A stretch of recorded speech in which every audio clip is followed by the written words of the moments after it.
Hi everybody, I'm Jim. It's Great Books, Big Ideas. Time for a reading update. I haven't done one of these for a few weeks. So I'm going to update you on what I've finished, but also what I'm actively reading right now, what's on the front burner. I'm going to start with a book that I finished. I don't think I talked about this before. It's a book, it was a slim volume by Northrop Frye, the great Canadian literary critic, and it was called The Modern Century. Thin little book. It turns out I just stumbled into it when I was moving some furniture around, and I realized that this book had fallen off the shelf and was wedged between the shelf and the chair. And I picked it up. I'm like, oh, I forgot we even had this. So I just breezed through it. What it is basically a set of lectures that he gave at some kind of a conference in Canada. It's a very Canadian themed book. So those of you who are viewing from Canada might be more interested in it than other folks. But it was written in the 1960s, and it's sort of like these short essays or lectures that he gave. And he's talking about modern culture and literary culture. I didn't think it was one of his better books. And even though I think he is a real giant amongst literary critics and literary theorists, not all of his books are equally good. And this one was kind of more of a slight thing. And the only things I really remember were how he talked about Marshall McLuhan, who was very hot back in the 60s. And I don't think Frye and McLuhan quite saw eye to eye about things. So it was sort of fun to read what he, how he was grappling with McLuhan's thought, just tangentially. But there wasn't a whole lot memorable there. I wouldn't recommend it. And I've already gotten rid of it. I dropped it off at a little free library. But that was The Modern Century by Northrop Frye. Next is a book I finished, Sodom and Gomorrah by Marcel Proust, which is volume 4 in Search of Lost Time. And I'm making my way through. I'm going to read it all this year, knock on wood. And I had made a whole separate video about that book, so I'm not going to talk about it here. I will leave a link to the video in the show description. But it went well.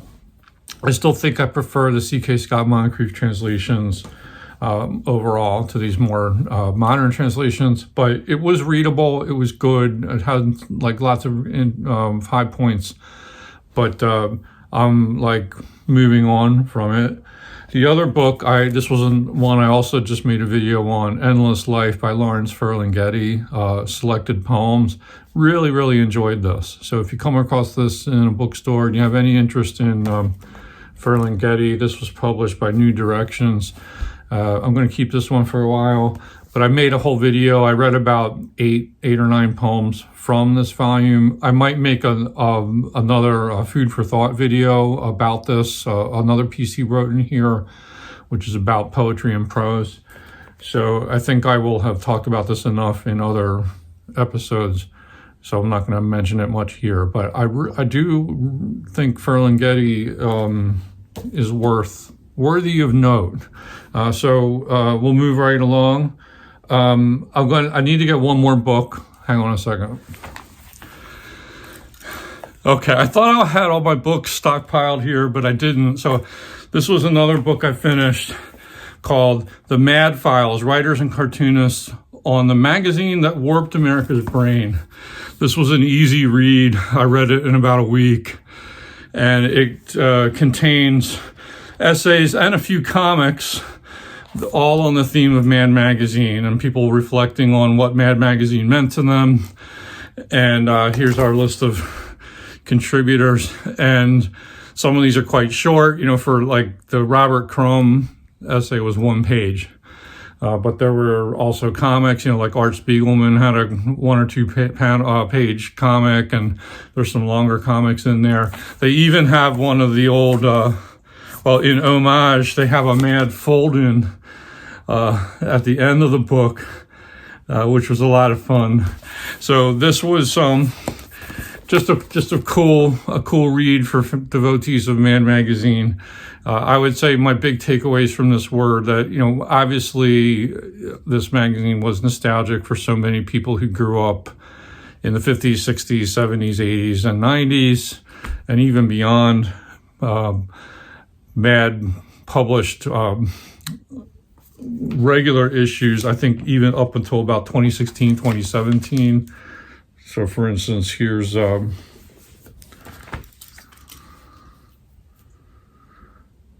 February 2018 edition. So even maybe up to 2019 they published, but now I think they're not publishing regularly, but I still think they do publish stuff. Anyway, it was a nostalgia thing for everyone. For so many of us growing up with Mad, like this was like the definition of sort of satiric, zany, goofball, spitball humor. And so the nostalgic aspect and how it influenced the comic artists was another theme in the book. But I think one of the biggest takeaways, and it was a running thread throughout so many of these essays, was how thoroughly grounded in Jewish humor Mad Magazine was. Most of the staff members were Jewish, coming from, by and large, New York. And it was just suffused with that. And honestly, when I was growing up, I didn't even think about that at all. That was not on my radar. I wasn't making those kinds of distinctions. But the Jewish humor that was portrayed in Mad Magazine really became my definition of humor in a lot of ways. And it wasn't only Mad Magazine. I mean, Jewish comics were all over television, the nightclub circuit. You could rattle off the names and not even begin to exhaust how many famous comics were Jewish Americans. And so, it's a rich tradition, and Mad Magazine was capturing that. I really liked the read. It was pretty light fare, to be honest, but I'm glad I got the book. I'm going to keep it for nostalgia purposes, and it's sending me back to Mad Magazine. Now my eye's out for old back issues. I showed this to you all before, but I did find at my local used bookshop the 300th issue from January 1991 of Mad Magazine. And I still want to do a walkthrough of this magazine and show you what the page spreads look like. There are some absolutely uncanny, wild things in this issue that will make your head spin. There was one thing from the introduction in this book I want to read to you because, it's just, you can't make this stuff up. Let me see if I can find the quote. So in talking about the history of Mad Magazine, Mad Magazine began in the late summer of 1952 when the first issue came out as a comic book, not yet a magazine, hit the newsstands. And the initial spur came from publisher William M. Gaines, who wanted to give the artist Harvey Kurtzman something to do besides his elaborately researched war comics. So Kurtzman was really sort of the founding spirit under the tutelage of Gaines. Kurtzman's counterpart, Al Feldstein, was doing yeoman's work on the EC horror line, turning out 7 comics at a time compared to Kurtzman's 2. Kurtzman wanted to up his salary, so Gaines decided to let him try his hand at a satirical comic. So they have this comic that came out, comic book, and then they switched to a magazine, and this was because comics were getting into trouble with the federal government for the salacious and violent and, other kinds of content that, there was some moral panic, associated with comics. So, self-censorship came into the comics industry, and then Mad, then to avert having to censor itself, they became a magazine. And then they didn't have to follow those same kind of self-imposed censorship rules. So from spring 1955 onward, that would be issue 24 of Mad, the magazine was shielded from the persecutory fingers of government. So they did a little end around of the rules there. Now, this is the paragraph that just cracked me up. I'll quote. Kurtzman wound up turning out only 5 more issues. Here's a sentence. Hugh Hefner offered him a sweet deal to edit, wait for it, Trump, a lavishly produced imitation of Mad. That was the name of the magazine, Trump. Kurtzman, who was at odds with Gaines, took Hefner's offer and brought with him 2 Mad stalwarts, Will Elder and Jack Davis. And then Mad Magazine hired Al Feldstein as his editor. And Feldstein and Gaines became kind of a pair. And that Trump magazine, I think, only survived for 2 issues. But that was the name of it, Trump. And it was Hugh Hefner started it. I mean, you can't make it up. You cannot make stuff up. Anyway, that was Mad Magazine. I'll try to do a walkthrough of this soon because there's some really kind of funny stuff in there. I did, while I was reading the Mad book, I did pick up these latter day issues again and read through them more carefully. So we have December 2017, and then this February 2018. And when you compare like the quality of the humor in these like more recent Mads to what you found here in the early 90s, which was still by and large being written by a lot of the same gang of lunatics, the older version is like so much funnier, so much more arch and sharp and kind of biting than what you have here. There's a few good moments in these, but can't compare to the oldies. So that's my little walk down memory lane with Mad Magazine.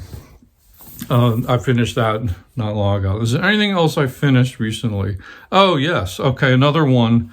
I'm trying to decide whether to make a video about this one, but this was a library loan. I got it as an ebook loan from my public library, and it's called Miracles and Wonder, The Historical Mystery of Jesus, and it's by Elaine Pagels, who's famous for her books, The Gnostic Gospels and The Origin of Satan and others. She is a biblical historian and kind of a popularizer of that. Like, I think her role is to sort of digest all these secondary sources from religious history and then distill them into like a package that general readers can understand. And she's pretty good at doing that.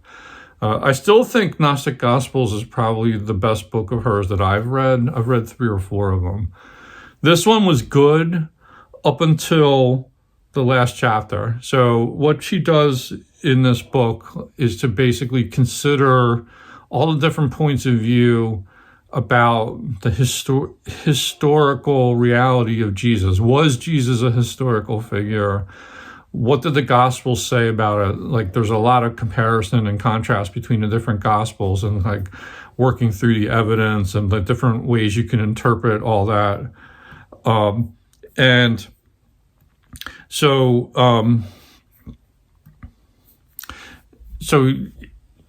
she does a pretty good job of sifting through that and like pulling off of secondary sources. And then she like looks at things like the virgin birth and the resurrection and like the miracles of Jesus and on and on and on. Different chapters for different subjects like that. All of which was pretty fascinating to me and made me think, and it invited me to draw conclusions about what I think about the historicity of Jesus. And also she weaves in some of her own personal story. So when she was, I think in the 1950s, she had a brief flirtation with evangelical Christianity because she went to a Billy Graham crusade. Like, he was such a big, influential figure back then. And then, that didn't last long. And then she kind of like became more secular. But she tries to keep her mind open with these things and sort of entertain all these different points of view, and doesn't comment down too hard or heavy on any single point of view. I think that she thinks that Jesus was a historically real person, and I agree with that. I think there's so much was written about Jesus shortly after his life that I sort of feel like where there's smoke, there's fire. So, like, why are all these people writing these things? Because there must have been this very charismatic man in Galilee and Judea who was preaching and doing something that was making people think that he might be the Messiah, that he was a miracle worker, and all the rest of it, and that he was the Son of God or the Son of Man. But there's such a rich debate over like how to interpret the life of Jesus, and those were the really interesting, juicy parts of this book.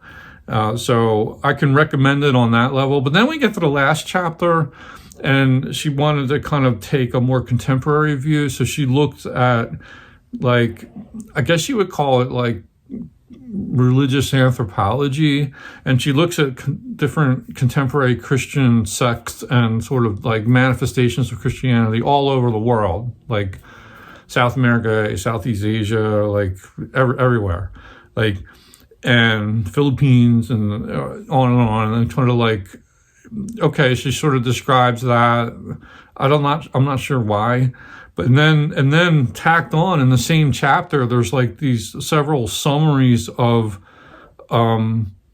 films, contemporary films, including The Last Temptation of Christ by Scorsese, that treat Jesus or those themes of Mary and Jesus and the resurrection and everything. And I'm just not sure why she even put this just chapter in the book. I have to wonder, either she ran out of things to talk about, which that puzzles me, because you can't really run out of things to talk about when it comes to religious history.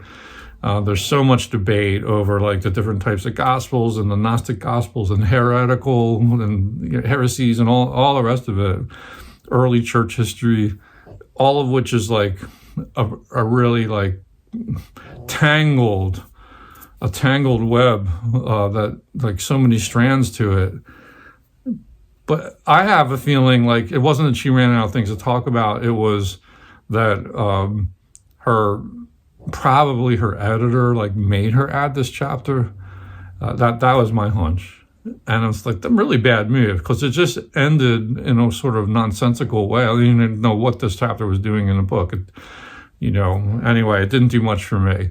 So up until the final chapter, this was a pretty good read. And then the other thing that surprised me, and this is the problem I have when reading things on my Kobo, like I can see like how far along in the book I'm going, but you never know how far along you really are, because it's doing a calculation of like, okay, here you are in the book, and then this is the real end of the book.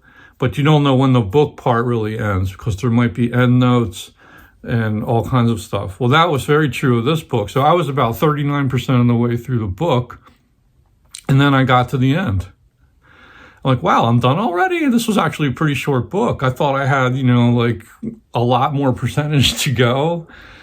And I didn't. It was over. But what was tacked on was a bunch of illustrations with captions, and then a healthy amount of endnotes, and then a really massive bibliography. Like that might be one of the strong points of this book, is this long bibliography. So if you want to pursue some of these research angles, like, she gives you the sources, and then all that kind of like was the rest of like 60% of the ebook.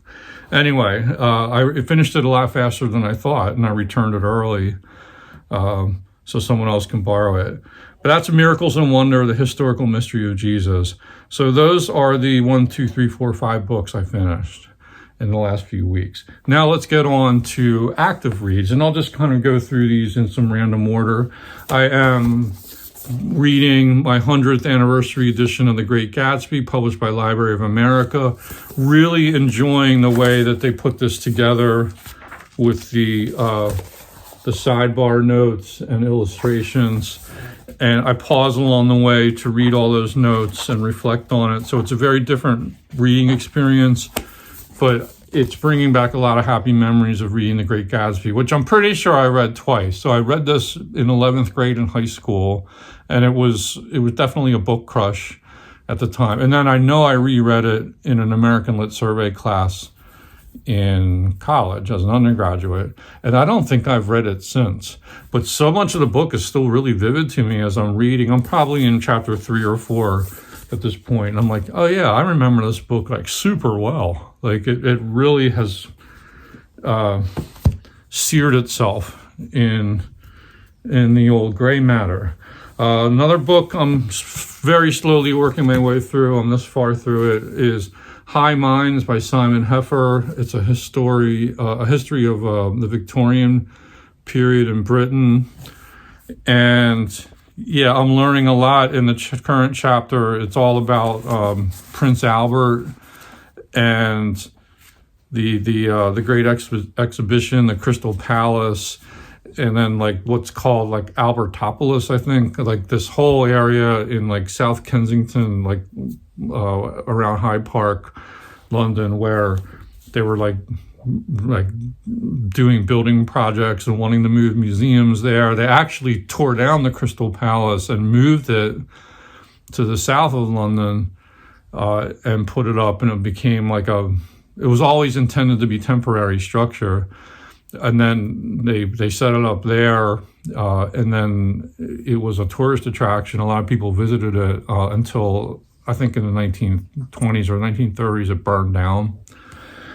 The site's still there if you want to visit it in London. But anyway, there's like excruciating detail in this book. I think sometimes excessively so.